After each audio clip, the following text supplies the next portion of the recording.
Hey guys, welcome back to Fandom Sage Powers, where we discuss comics, heroes, villains, and the reign. The reign of X is here, and we are diving in with X-Men, issue number 16, right now. So, how's this gonna work? Son, I'd be lying if I thought anything I'm going to tell you will make sense, but I'll do my best. The Arakko Point is a small, dormant piece of Arakko that joined with Krakoa, the two halves of what was once a single island. The one land, Okara. Exactly.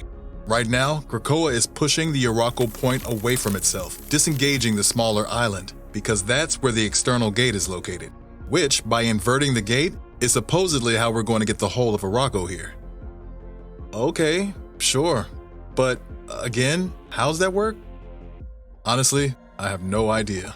Well, whatever it is, it's starting. Oh. That's big. Pfft, I've seen bigger. Shut up. Oh man, I don't want to watch this again. Huh. Is it just me? Or is something wrong? Dad, I don't think there's any love on these islands. No, son, it appears there is not. Following a tournament of swords, the island of Krakoa has reunited with its long-lost other half, Arakko. But what that means for mutant kind, both Krakoan and Araki, remains to be seen. So how do you want to do this?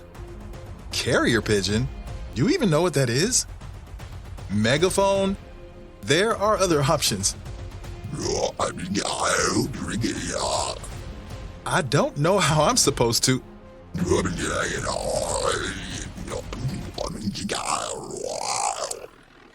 What do you mean, meet in the middle? Oh, okay. I get it now. Ooh, easy. I'm delicate. All right, let's figure this out.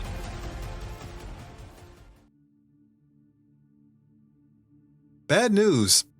It's not going to happen. There's not going to be a reunification of the islands. Why not? It's been thousands of years. They don't seem to be interested in the idea. Honestly, I don't think they like each other anymore. Well, can they just talk it out? Actually, it's not that easy. I mean, sure, the base morphology is there, but lexicon drift, branching deviations, and syncope and apocope, to say nothing of environmental changes, of how existing in a warlike setting affects an evolving vocabulary. Kate, seriously? They don't even speak the same language. Then what was the point of all this? The swords, the rituals, the tournament.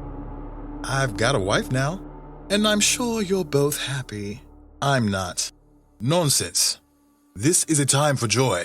I applaud you on your conquest, young mutant. Love is a complicated adversary, and today, you are the victor. Yes, congratulations, Thug. Happy for you. And may your first mutant be an Omega mutant. Thanks, everyone, but we have other, more urgent matters at hand. Isn't that right, Douglas? Yes, sir. What about you, Sinister? You must have some insight into all this, since you are, in fact, the only person in this room with experience on that island. Care to illuminate us? I'd rather not. I've been through a lot, and I don't want to talk about it.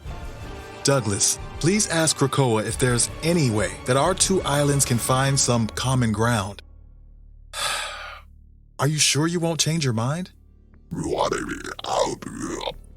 He says it's not really a problem on our end, sir. It's the other island and its intractability. I really can't stress how different they sound. I think it might extend to all of them as well.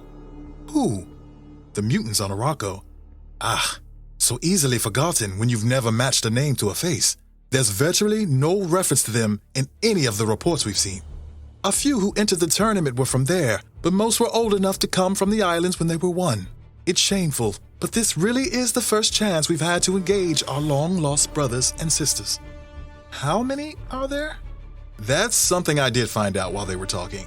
It seems that there are about 20 times as many mutants on Arakko as there are here. So many. That's a problem well beyond two islands talking to each other. What are we going to do with all of them?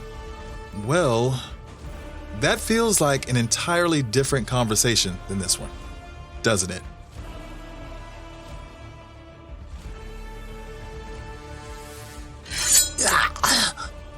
I assume you don't know much of the creatures of Amenth. You have to root them out entirely. These demons reproduce asexually, and if you leave one alive, in a month it will have bred an entire pack. This is how the fallen world was. Yes, everything can kill you, but any apathy would kill you just as surely as any tooth and claw. So we make sure, understand? Leave no enemy alive. Ever. Understood. You can never be too careful, I always say. Charles here, however, is a hopeless romantic. It's unfortunate, I know. He's quick to trust and gives a wide berth. I'll keep that in mind. So, how do you wish to proceed with our situation? Could I implore you to expound on what you think our situation is? I have spoken with the boy husband of Bay. Your cipher has informed me of the intentions of Arakko. The islands will remain two lands. The question is, what of our two peoples? Ah, of course. But before we get into that, we brought you a gift. A gateway flower. It will enable you to travel from Arakko to Krakoa without having to cross the water. To ease our travel. For comfort. Yes. As to the other, do you have a proposal? Intentions beyond peace or some kind of unification? We were hoping for a coalition or to offer some kind of shared power structure between us. The Great Ring of Arakko is the government here, and beyond the fallow years it has been so for thousands of years. What of yours? It's called the Quiet Council. It's a noble body full of wise leaders who will rule for thousands of years and beyond. I see through you, mutant, all the way to the truth. You are children, running a child government, which of course is not necessarily a bad thing, just inexperienced and prone to bearing fruit of that tree. Why don't you tell me of this world you rule? Tell me of Earth. It's a beautiful place. It has its problems, but what world doesn't? However, you should know we do not rule it. We share it with humanity. Humanity? Humans? I must confess, I'm surprised that's a thing that persists here. Still, thousands of years, growth, invention, survival, these have a way of sharpening a tool. And if you share the world with them, they must be formidable, worthy of an impasse. They're just men.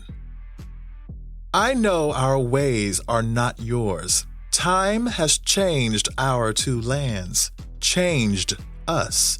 But I need you to listen to me. We are a hard people made harder by war. We have no peace in us. Perhaps with time, with a little grace, we may become as you, accepting, gentle, soft. But until that day, I have to warn you, do not come to this place again like this, with dreams in your head and flowers in your hand. For this is a land of swords. I will take your offer of unity to the ring. We will consider it. Power. There is only one measure of worth on Arakko. Power. To that end, the Great Ring of Arakko is made up of not just the most intelligent and cunning of mutants, but also the most powerful. No mutant has ever sat on the Great Ring who was not an Omega-level mutant. Not once. It has never happened. It never will. Note, while the Great Ring only has 9 recognized seats, there has always been rumor of 3 more seats apart from the ring itself. These night seats, both in makeup and purpose, remain a mystery. So you think they're going to be a problem, Professor? What I think is that we will need to be at our strongest to weather these uncertain times. With your resignation and Apocalypse's prolonged, possibly permanent absence, There are 2 open seats on the Quiet Council. There will have to be a vote, of course, but we will have the numbers to push it through. Jean, your reclamation should be a formality. Scott, your reputation should make yours one as well. I would like for both of you to fill the empty seats. No. Thank you, sir, but I can't either. Why not? Because we feel like we have something more important to do now. The Xmen. If there's one thing that Scott and I have learned through the beginning of our great Krakoan experiment, it's this. The people of our nation need to feel like someone is acting on their behalf, not deciding what's best for them, not deciding what is and is not in their best interest, but someone who fights for them. And that's us. What about your specific responsibilities to the Council, Cyclops? I'll still be a great captain. The Council can call me whenever the nation needs defending. But this has to be separate from that. I can tell there's no talking either of you out of this, is there? No, Charles, there isn't. Have you decided who's going to be on your team?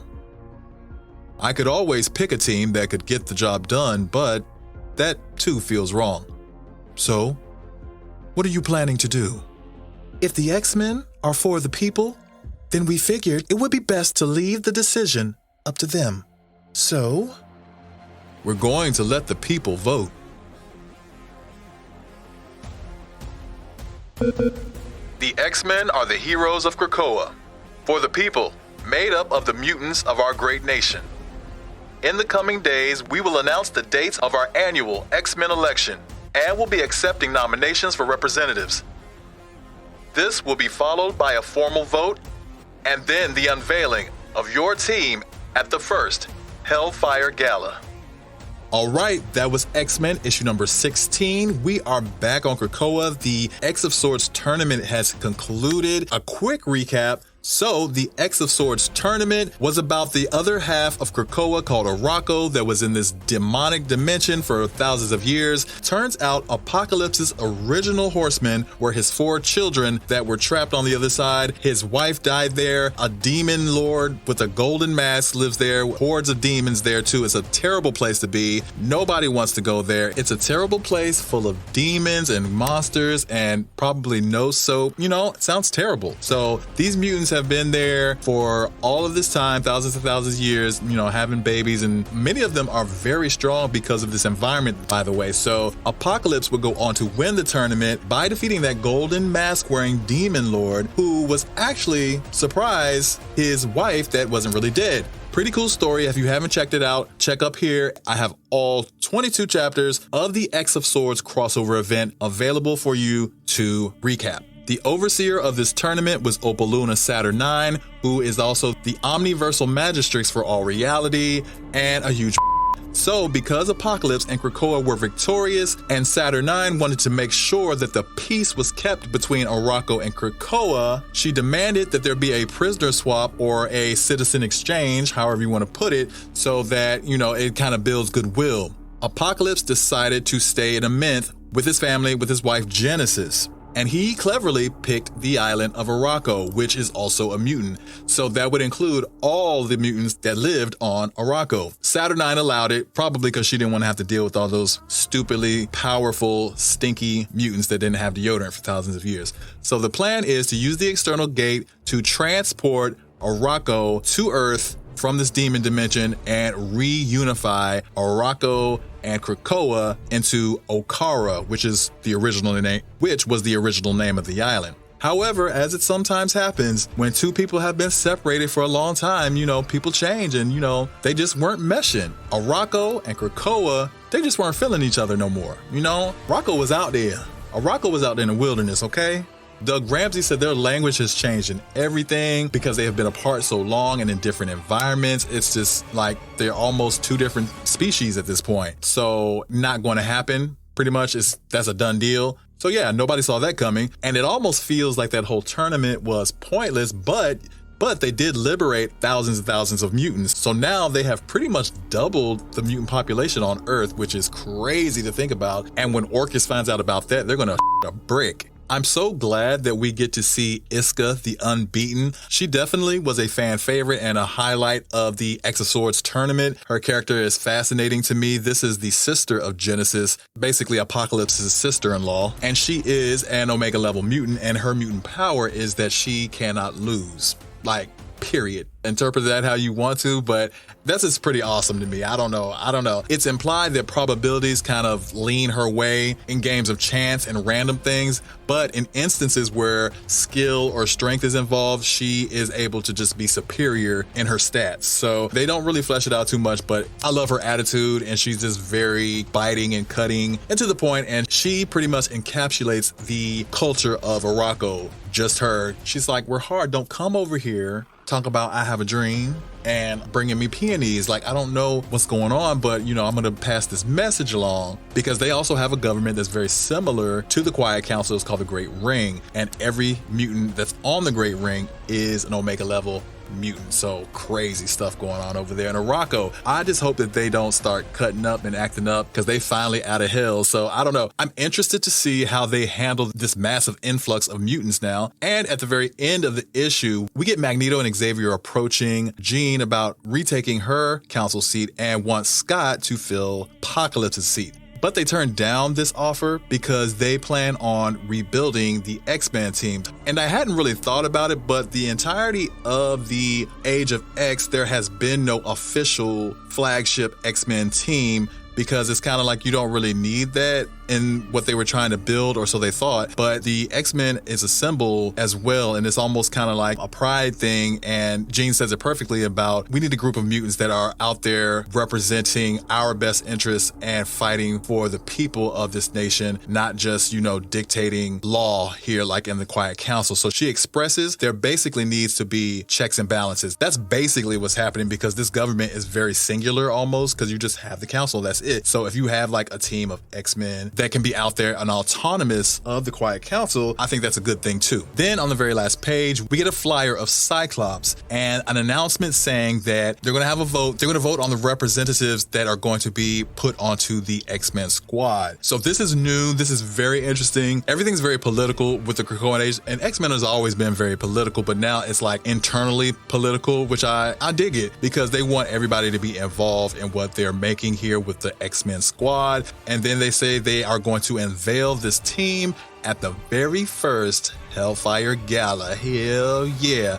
I have been waiting and waiting. We're going to get to it. We got a little ways to go before we get to that Hellfire Gala, but I'm super excited, and I'm loving the Reign of X so far. They just pretty much hit the ground running after the X of Swords events have pretty much concluded, and they just have a lot of stuff to do still, because they have all these mutants. They have a whole another island, basically. They're going to rebuild the X-Men. Apocalypse is gone. It's crazy. It's like a lot of things have changed, but you know, they got to keep it moving. So I'm excited to see how they start to solve all these other problems that have come about from adding Arakko's population to the Earth's mutants. So if you enjoyed this episode, please give me that thumbs up. And if you'd like to join my channel and become a member, please check out my page in the Join tab and take a look at the memberships. They're very affordable, and you get custom emojis, custom wallpapers, but most importantly, you get early access to all of my content days and days earlier than anyone else, and it helps support the channel and help me go farther and farther and make more great content. So I want to thank you for coming back to join me as I talk about all things X-Men, and I will catch you in the next issue.